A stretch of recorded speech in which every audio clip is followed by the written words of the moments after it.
ఈ frock బ్లౌజ్గా cut చేయడమైనా కుట్టేది చూపించరా అన్నారు. ఇంకొందరేమో బ్లౌజులు డ్రెస్సులు ఈ మిషన్తో కుట్టొచ్చా అన్నారు. కొంచెం ఓపికతో చూస్తూ ఉండండి, అన్నిటికీ చెప్తాను. ఇప్పుడు బ్లౌజ్ కుట్టబోతున్నాను. లెంత్లు 3-4 మధ్యలో పెట్టి సెలెక్టర్లో ఏ పెట్టుకోవాలి. ఇది బ్లౌజ్కి డ్రెస్సులకి వాడే పాదం. ఇక్కడ పెట్టి కిందకన్నారంటే లాక్ అయిపోద్ది. ఒకవేళ మీకు ఇంకా కుట్టు దగ్గరికి పడాలంటే లెంత్ దగ్గర సెలెక్ట్ చేసుకోవాలి. సరే, మరి ఇప్పుడైతే కట్ చేసిన క్లాత్ ఉంది కదా, అది బ్లౌజ్ కుడుతున్నాను.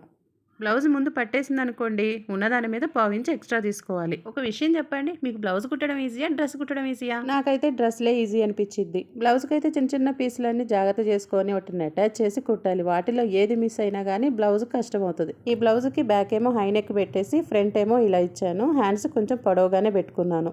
లైనింగ్ కూడా ఇదే క్లాత్ వేసా. కుట్టడం అయితే కంప్లీట్ అయిపోయింది. ఎక్స్ట్రా దారాలన్నీ కట్ చేసేసి చేతి పని చేయాలి.